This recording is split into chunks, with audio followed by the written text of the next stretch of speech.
Minuit, l'heure du poète, chapitre 1, deuxième partie. Il les détache du mur, les enfouit dans sa poche. Il découvrira ces mots seulement quand il les écrira sur les sites élus pour ce premier soir. Discrètement, il quitte son appartement. Dans les escaliers, il perçoit les braillements d'un bébé. C'est la voisine dont l'enfant a du mal à dormir. Il la plaint. Pas une nuit complète depuis que le bambin est arrivé dans sa vie. Et pourtant, quand il la croise, elle est toujours souriante, même si les cernes témoignent de ses nuits agitées. Le papa travaille de nuit et ne peut pas la soulager.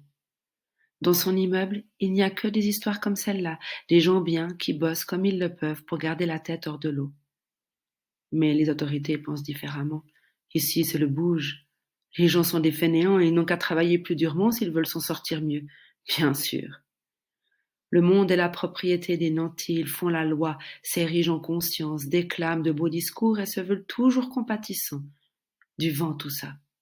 Ils n'agissent pas, jamais. Les gamins jouent dans la rue, les parents s'échinent pour les habiller décemment. L'école s'évertue à garder espoir. Et c'est vrai, les enseignants ne baissent pas les bras, ceux qui viennent dans ces lieux n'en repartent pas. Il y a tout de même quelque chose de grisant à côtoyer ces petites gens.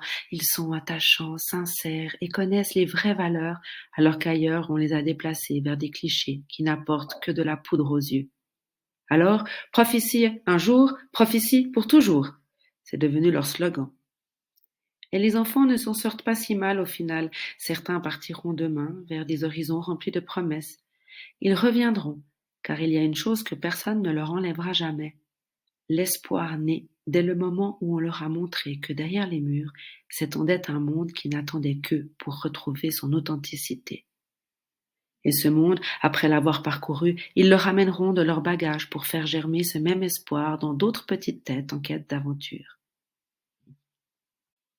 Mais cette nuit, c'est lui qui va ensemencer un peu de ce monde dans ces rues fantomatiques, faussement silencieuses.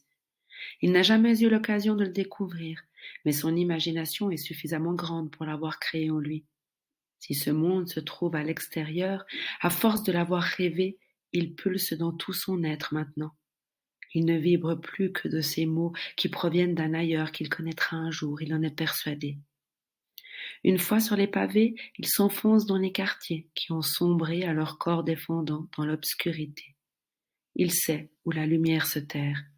Il erre quelque peu, s'imprègne de l'atmosphère, tend l'oreille. De l'autre côté du pâté de maisons, la rue s'agite. Les troquets vont fermer et les derniers habitués ont du mal à décoller. Bientôt le silence sera total, le moment qu'il préfère.